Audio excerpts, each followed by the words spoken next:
Well, welcome everybody to our monthly webinars. We focus on expanding knowledge. As usual, I'm your host, Jason Kelly, VP of Services here at LWS. And today we have a few special guest speakers from USP, from the United States Pharmacopeia. And they will be providing us a detailed overview of USP and future evolution as we all move forward into Pharma 4.0 and the world of digital technology and AI. Well, AI seems to have Elon Musk a bit spooked, but in our field, in contamination control, we do see many pretty good applications in research and facility operations and quality control. So a little bit of history. The United States Pharmacopeia is a non-profit organization that sets quality standards for medicines, food ingredients, and dietary supplements in the United States. It was first formed in around 1820 by a group of physicians who were concerned about the quality and purity of medications being used at the time.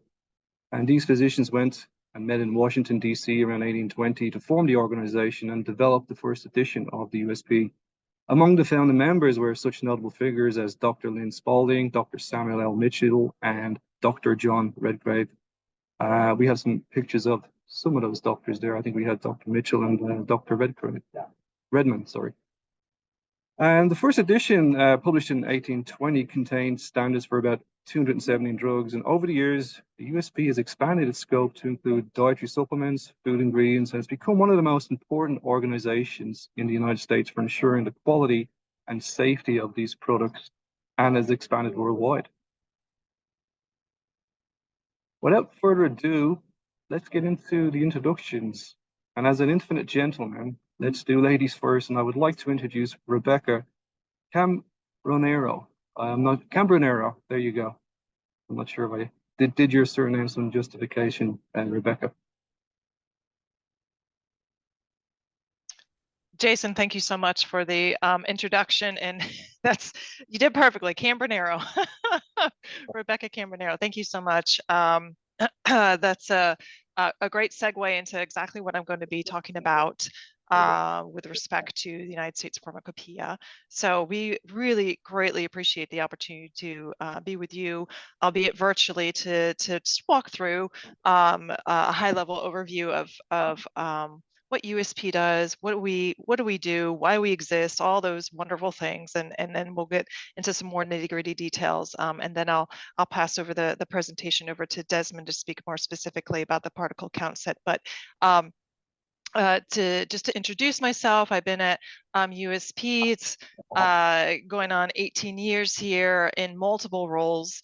By education, was actually in have a chemistry background, and then took a far right or left turn, however you want to describe it, into different areas. And I've been so fortunate enough to use a lot of my backgrounds in multiple roles. As I had mentioned before, my previous role before the current role, which I am the general manager of North America, was actually really overseeing the USPNF online, and hopefully some of your teammates are familiar with that, with the online where product or platform where we really present the public standard, and that is the manifestation of the USP. And the book that you were showing earlier, Jason, those the earlier versions were definitely in the book format, and now we are fully online, and I definitely helped make that happen in this previous role. So that's something that we can definitely go, if we have future sessions, we could talk about. But I'll go ahead and start sharing. That's great, Rebecca. Thank you for the introduction. And before we jump into your presentation, I'd like to introduce Desmond Hunt to our audience. And over to you, Desmond. Thanks, Jason. My name is Desmond Hunt. As Jason said, I'm a senior principal scientist at the United States Pharmacopeia, where I've worked there for almost 20 years. My main responsibility is facilitating the work of our expert committee in developing standards and revising them. I've spent the last 20 years working in the space of packaging, storage, and distribution, as well as in the space of dealing with parenteral drug products, specifically particulate matter analysis.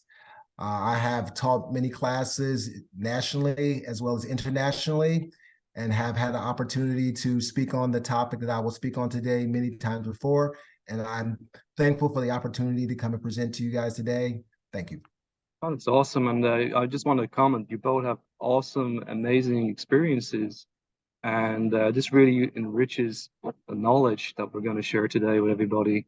And I thank you also for coming together and for sharing your knowledge and an overview of USP. We all in the industry use these standards and references and other products from USP, but getting into the details, and I think it's a nice area that we can explore and look at exactly what USP does, and then moving into the future.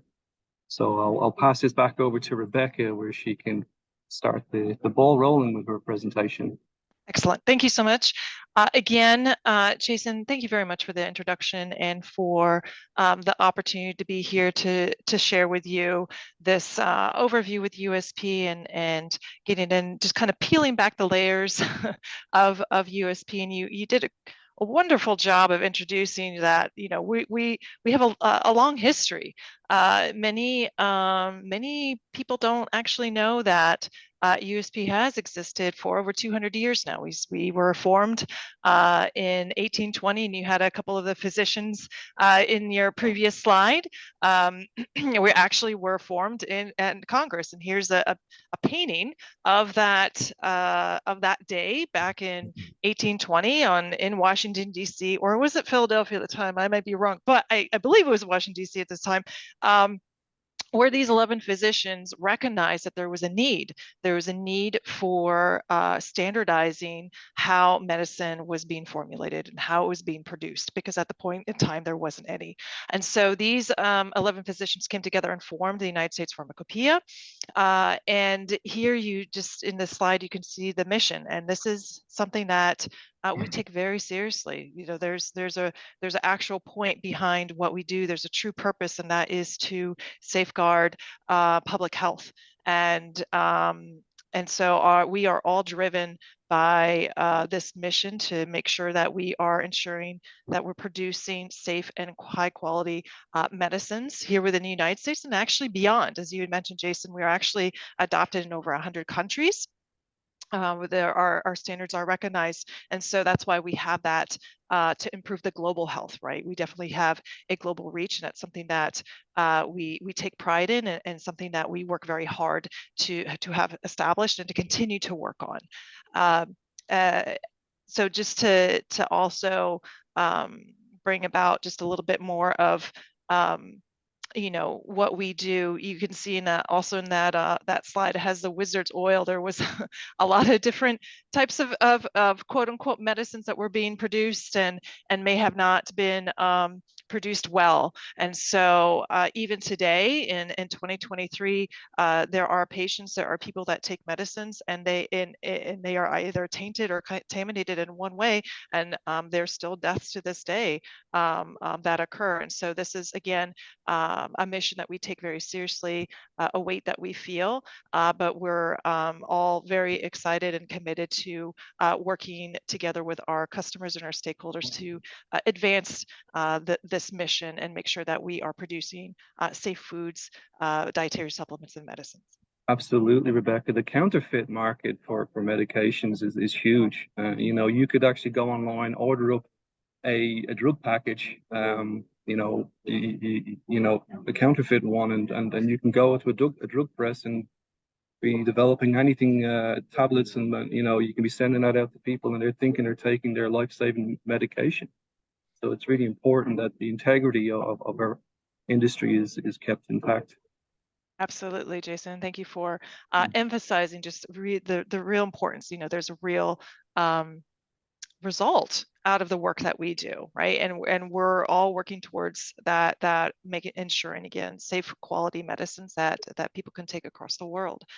In this slide, I just wanted to describe a little bit of again, as I mentioned before, peeling back that onion of what USP is, who we are, and what we do. And And so, as I mentioned before, we are consider ourselves a global organization. We do have offices and labs in multiple regions, in China and India. We have offices in Europe, also in Brazil, and smaller field offices either in Africa or in South Asia. Along with that, I would say the majority of our staff right now does work within the United States. We do have I would say, consider our headquarters in Rockville, Maryland.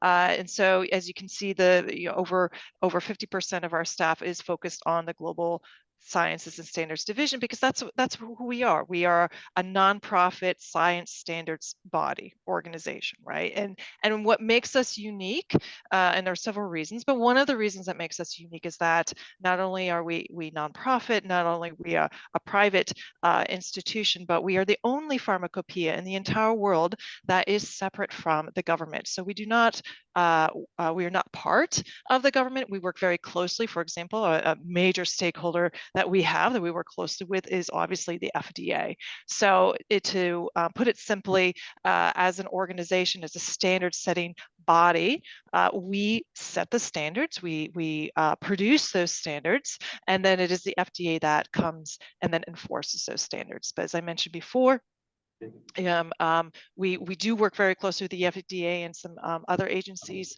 and we also work very closely with regulatory authorities worldwide. But the main bulk of the work that we do is within the science itself, and when we develop those standards. And then we have other divisions that are dedicated to either the support of that standard development, or expanding into other regions. Because you see, we have a digital innovation department, or division that I will speak to about a little bit. Also, we have a entire section that's dedicated to global health. It's actually, we do get grants from the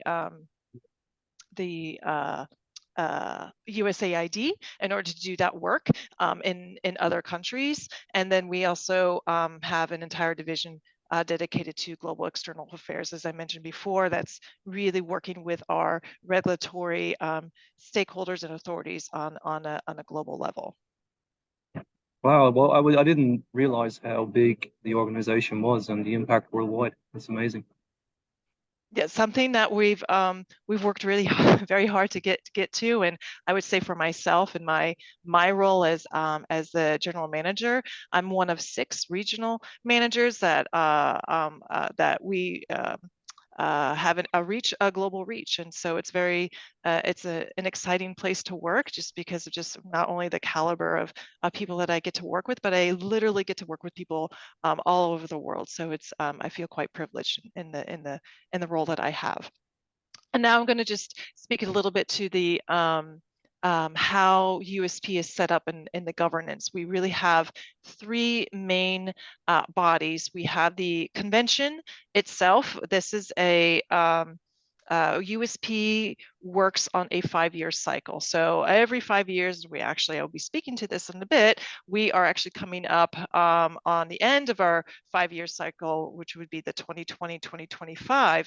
And as we're preparing for that, we're going to be having this big convention where we have convention members that come together, they convene, and what they do is they adopt the resolutions, they elect our board of trustees, which is another major part of our governance, and they also elect the council of experts. And I'm going to spend most of my time speaking about that number 3 area, that bubble of the council of experts.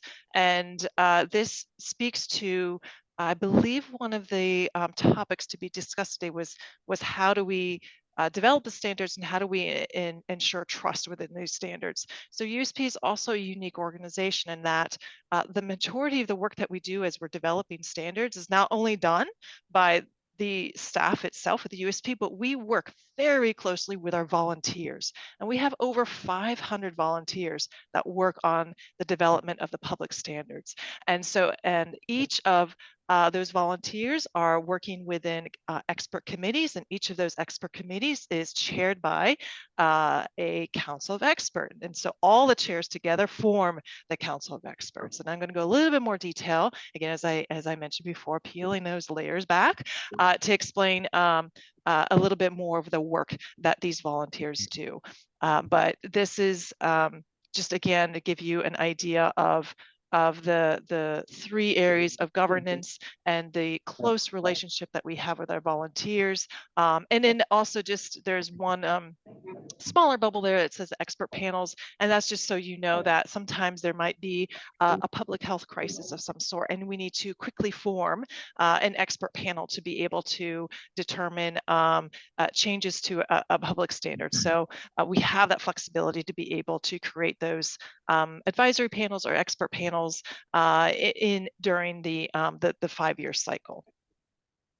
Well, that's great. It's just the overview there reminds me very much of ISO standards and how they go about developing standards. They get feedback from industry, they have panels of experts, technical committees, like for example, the ISO standards for 14644. There's like maybe 18 standards there, and they all deal with contamination control, but they do have subject matter experts that convene regularly and work on standards, and they send these standards out to the public for feedback. And looks like a very similar structure to what I've seen. Exactly.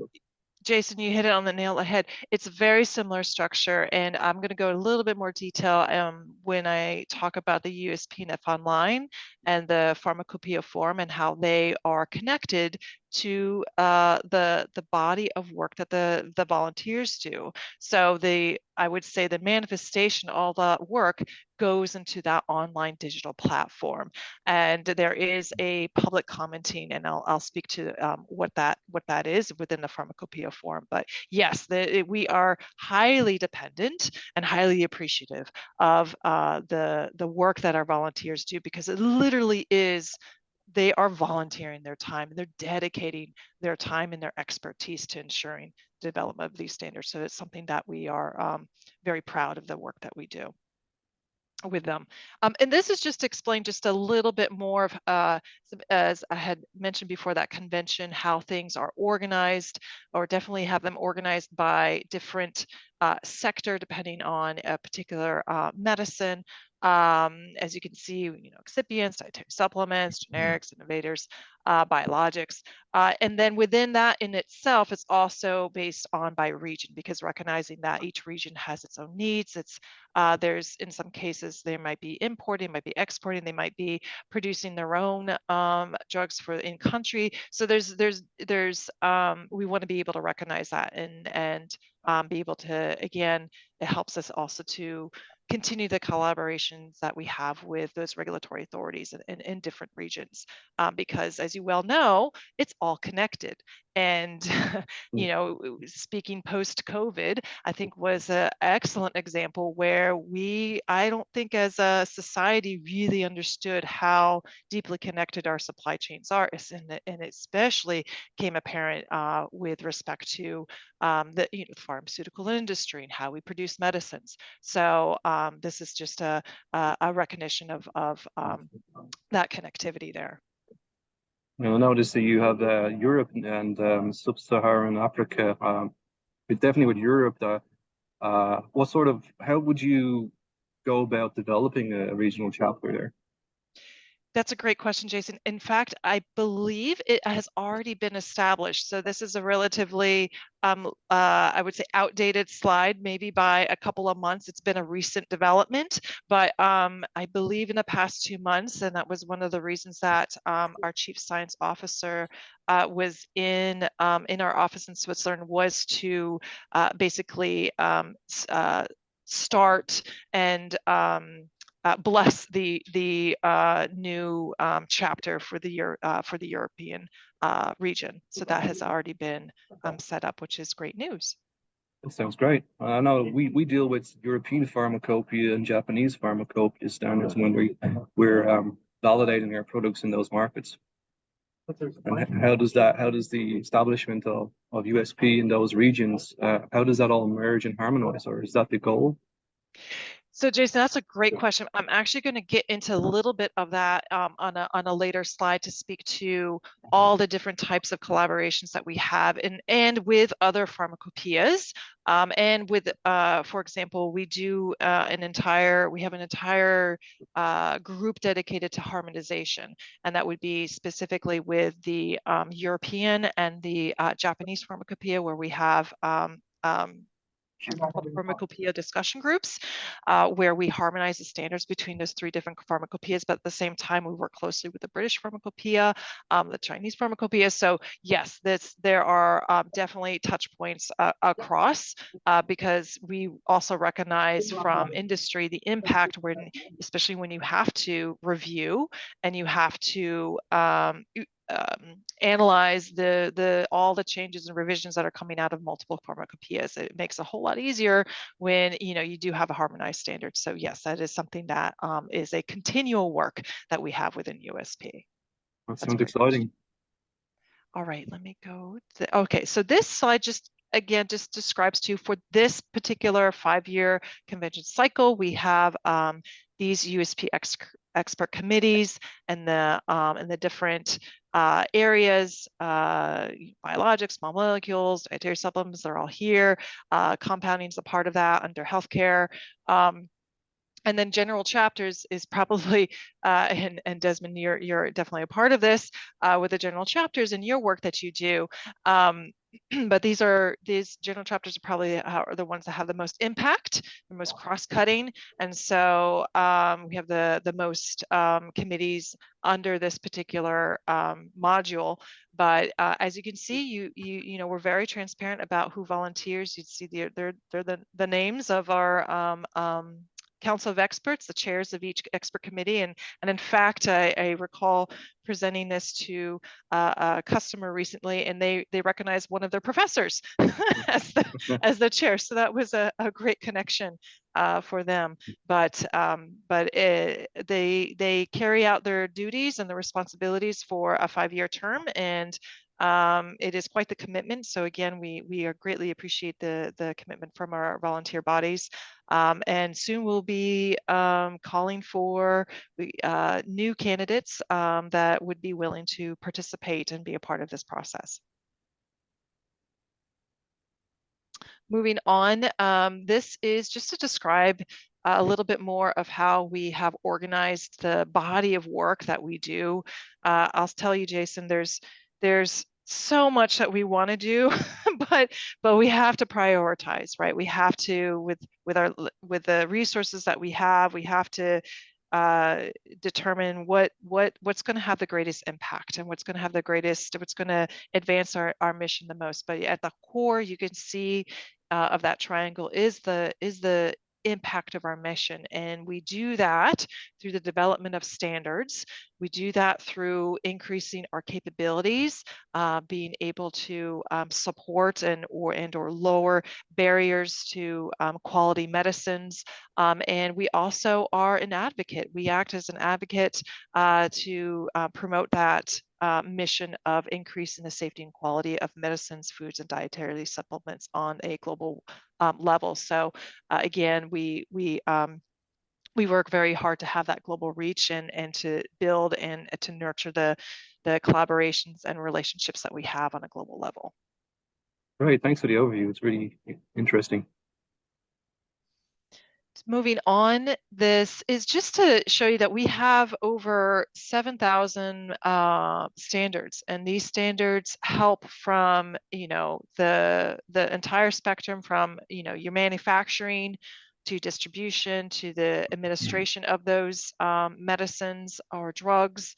You can see through our collaborations, we have, as I mentioned before, we have a entire global public health sector that is funded from the USAID, and that is to increase regulatory capabilities in low and middle income countries. We have a center of excellence with supply chain quality. We work closely with WHO.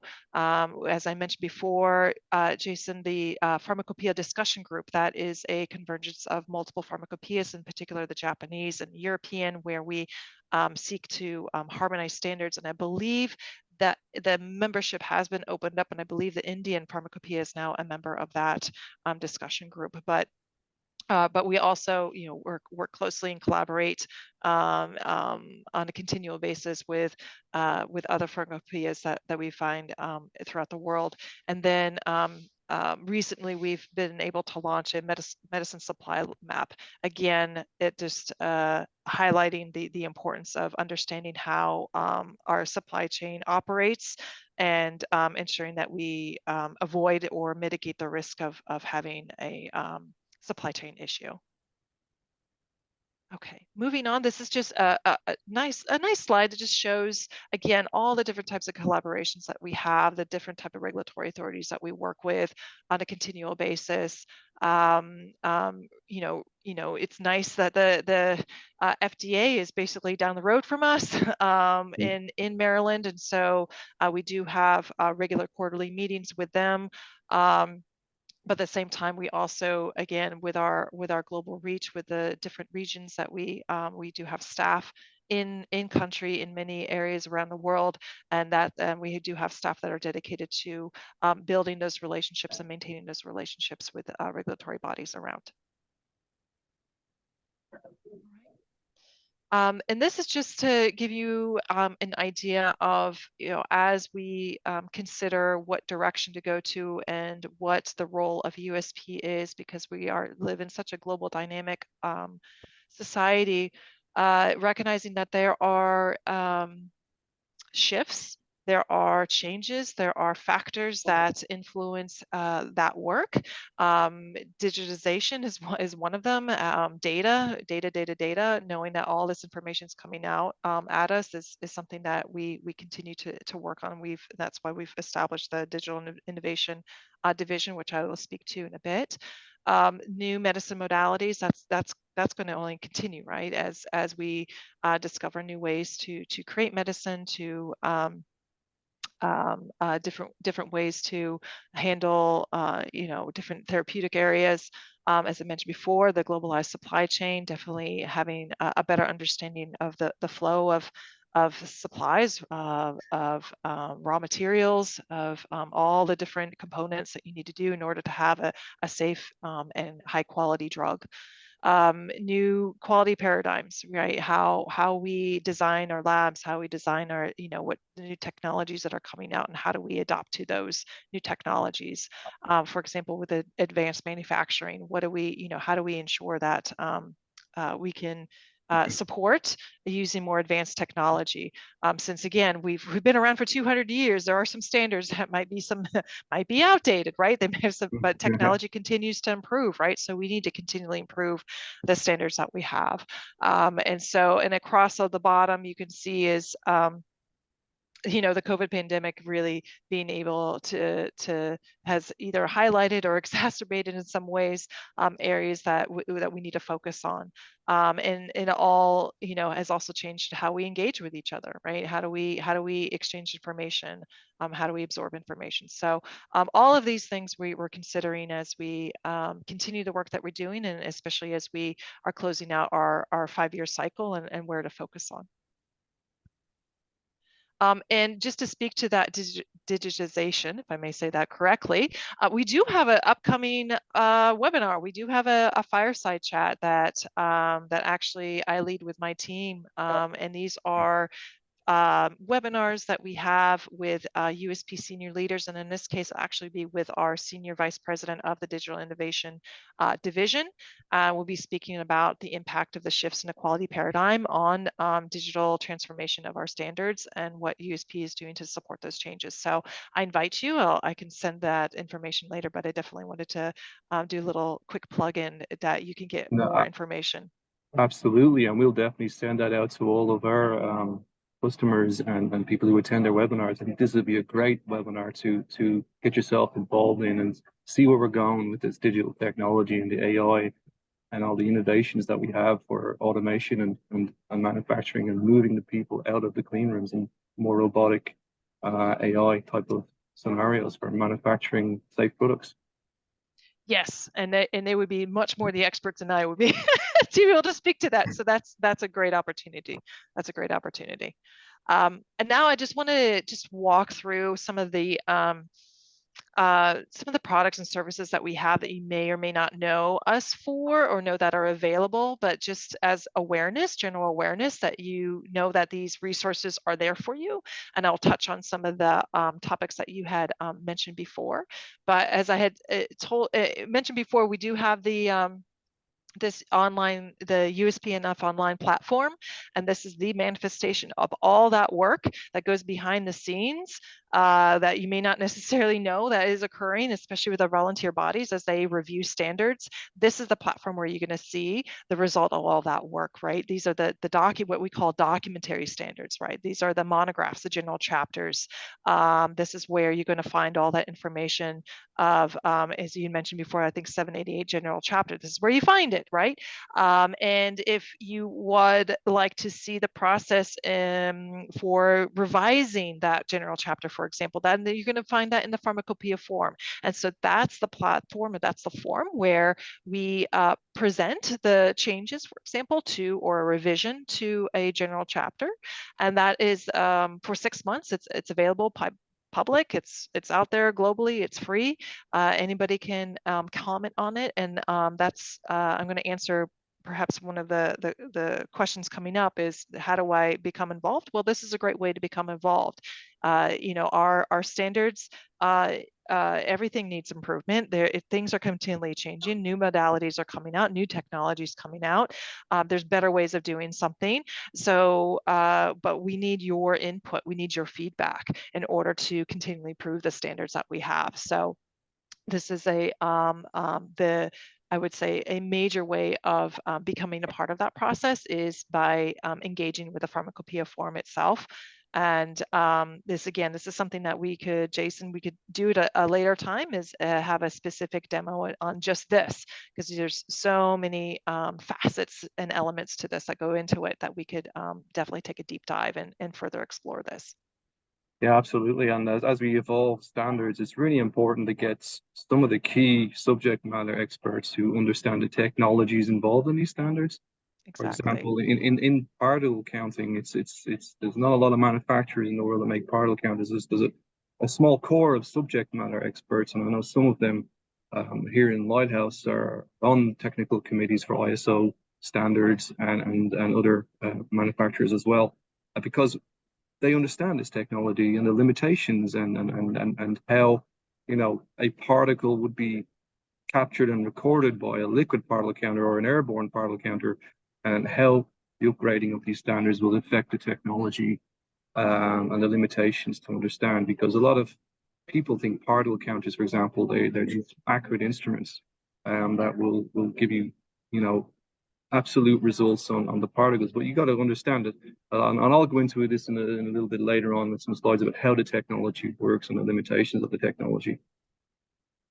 No, that and that's exactly it, Jason. Is that your expertise is so important to, again, improving the standards that we have, and understanding if there are changes, the impact of those changes, but also, what else could we be doing? So that's, again, a great way to engage with USP and for us to gain that expertise. So thank you for highlighting that. And then just I believe there was a question perhaps on compound compendia and specifically in compounding. And please know that we do have a dedicated compendia to that.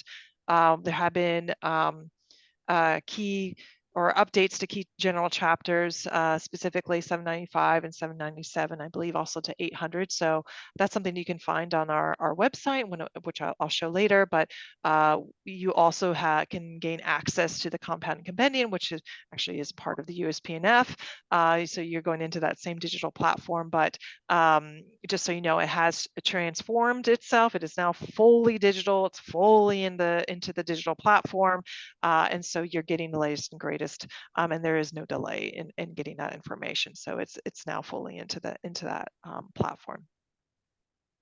This just a friendly reminder of perhaps the as it said, the most important document you never read is the general notices. That is basically the how-to manual for monographs and general chapters and how they relate to each other, the relationship between them, certain terms and definitions that would definitely help as you're if you're navigating the USPNF. This is, again, something that we can take a deeper dive into. And also it helps present just general concepts. What's official text? What does that mean? And then what is actually the revision process? Because it can get a little bit complex. All right. Lastly, or not lastly, but within just a section, just so you are aware, we do have an entire offering of USP education courses. They're virtual, they're on demand, they can be in person. A lot of these are actually free, but most of them we do have instructors, certified instructors that either can come on site and can instruct a course, or again, you can have them virtually or on demand with multiple modules. But I'll just point out one. There's one that says general notice and introductory courses. There are multiple modules there, just basics on USP, basics on USP standards, on USPNF online, on the general notices, and it's all for free. It's all there. That's awesome. So it's a great resource to have. Yes, this is amazing. I didn't know that existed, but I'm thinking in terms of I was developing, say, starting up a compounding facility and wanting to get to know a bit more detail about the standards and regulations and even the design of the thing. So they'd be able to go to your webpage and connect with some experts. Yes, it's definitely, that's again a great tool to have, and so I'm just so glad that now you know it's available. This is a recent program that we have started, just so that you're aware. It's called the Proficiency Testing Program. We work with a partner with NSI Labs, which is an ISO certified manufacturing laboratory, and basically this is to complement any training program that you currently have. And the idea is what's different about this than perhaps other proficiency testing programs that you may see or may be available is that this is all based on USP general chapters. And so, you may want to check out what type of schemes that they are offering that may be relevant to your staff. We've heard when I have spoken with different companies about this program, especially if you're bringing on new staff. This might be something that is in particular helpful to ensure that once they've gone through your own training program, that you can then you can qualify with their proficiency again with certain assays and tests that we have to offer. Well, that's really amazing, because we do a lot of proficiency testing here, and we are a 17025 accredited laboratory for calibrating and servicing all of the particle counters that we provide to industry. And we do a worldwide proficiency testing on all our service centers, where we would take a unit that we've just freshly calibrated, and then we would send that unit around the world, and we would then compare all of the results from the service benches. And we use reference particles in that proficiency testing to verify the results. And we're also testing the technician. We're testing their calibration bench and verifying the accuracy is meeting the same performance and accuracy as we would get here in our facility. So I'm a big advocate of proficiency testing. It really improves repeatability and accuracy. That's great. That's great to hear, Jason. No, we'll definitely connect with you just to make sure to see if there's particular schemes that would be relevant to your staff, in particular with with Chapter 788. So that's great to hear that you see this as value, and as you said, it helps ensure that repeatability, right? That's great to hear. Nitrosamines. I don't know if you've heard about nitrosamines lately, but it's been in the news a little bit, and so I just wanted just awareness of that we do have a general chapter 1469 on nitrosamines that I believe came that became official last year. We also offer multiple reference standards that are related to nitrosamines. This is something that we have definitely heard. I have heard over and over the concerns around here, especially with the just lack of guidance at this point, right? So we have multiple ways for to offer. We do have multiple resources. We have multiple guidances ourselves. We also have something that we're calling the nitrosamines analytical hub, and this has been spearheaded by one of our principal scientists, Naifa Romero, who has created this open forum. Anybody can join, and I believe there's over 1,000 members, and all it is about having a conversation and sharing learnings and challenges of as we're all dealing with nitrosamines and what to do with them.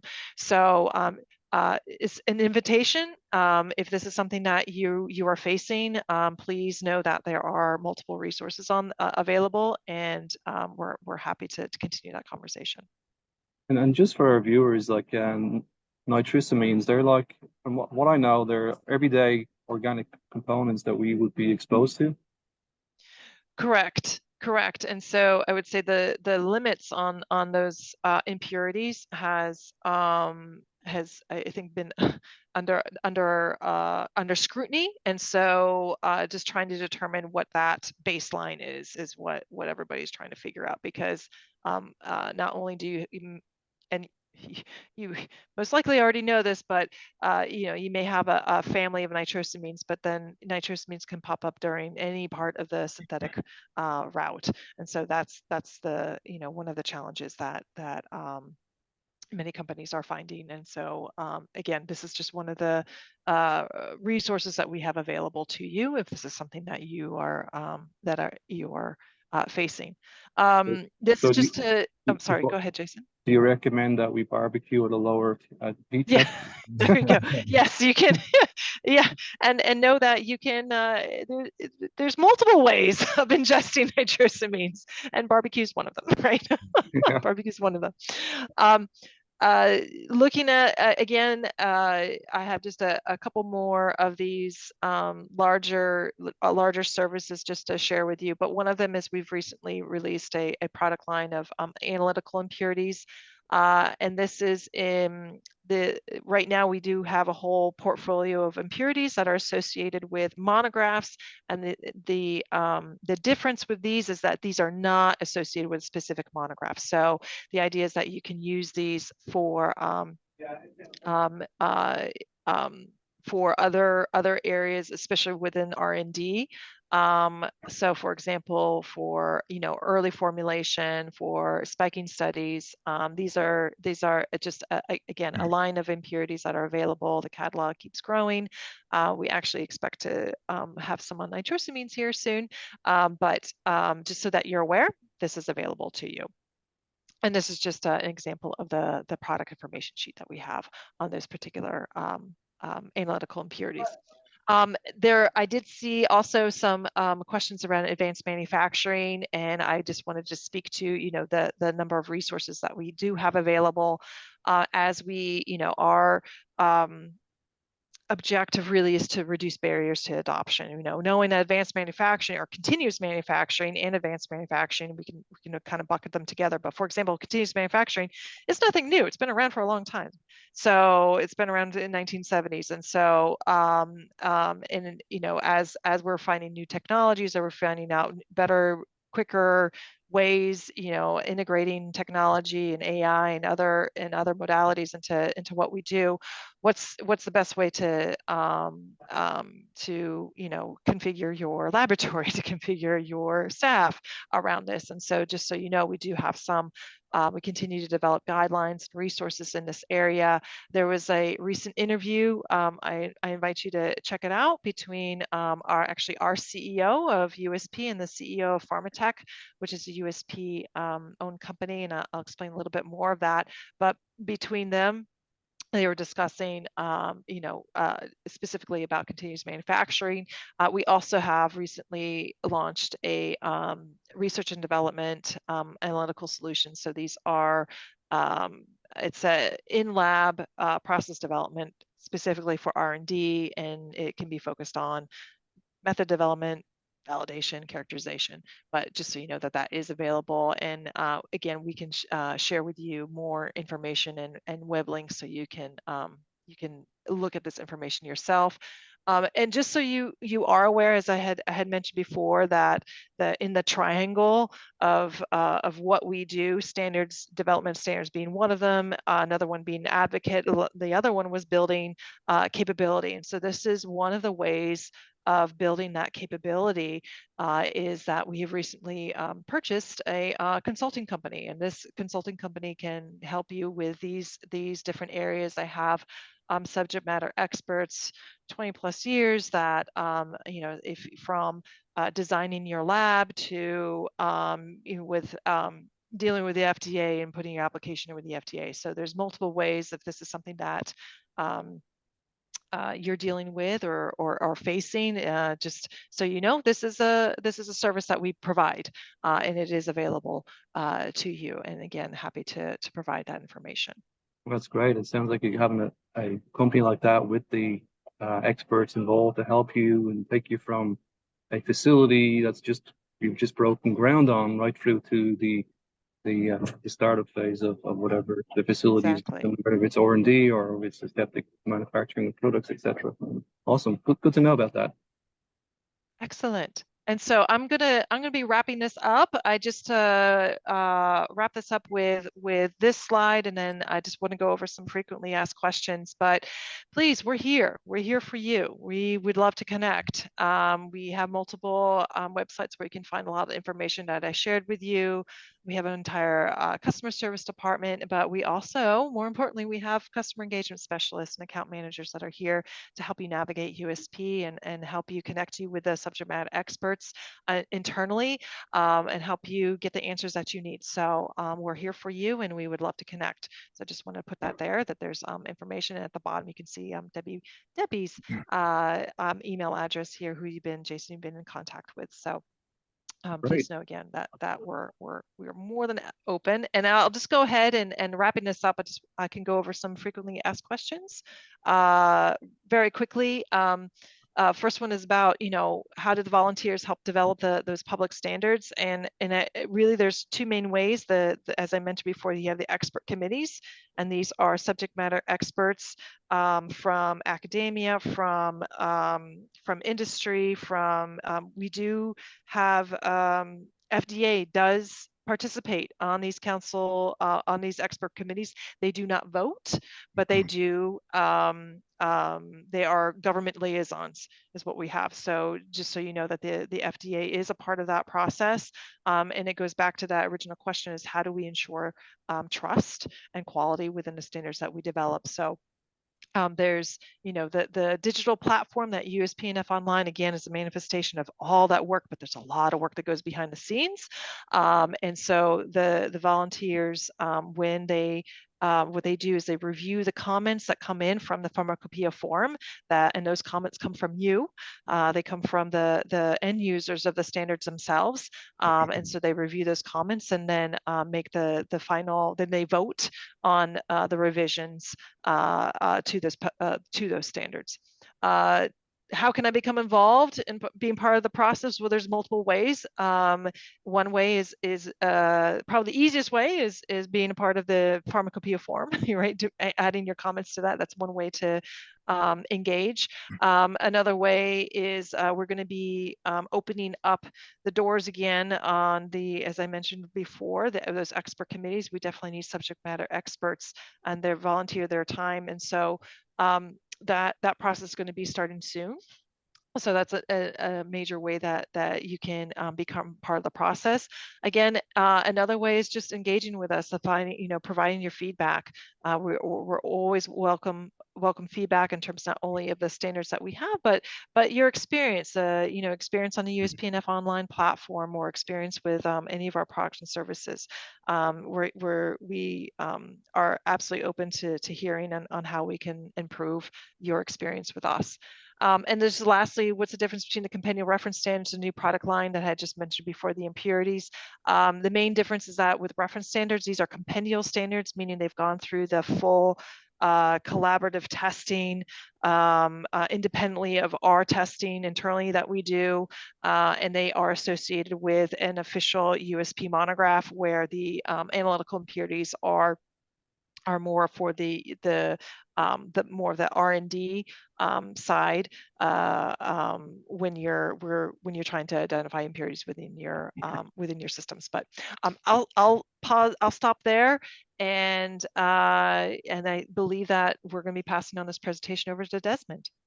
Well, thank you, Rebecca. I'm actually very impressed with the overview that you gave, because my interaction with USP is just mainly we had been working with those standards that you just mentioned, USP 788, 800, 797, all that stuff to do with contamination control. And you've just shown me a whole new armory of great products and services from USP that I wasn't really aware that existed. And I think a lot of our viewers today would be very much of the same opinion. Please join us for the second half of this webinar in May 2023.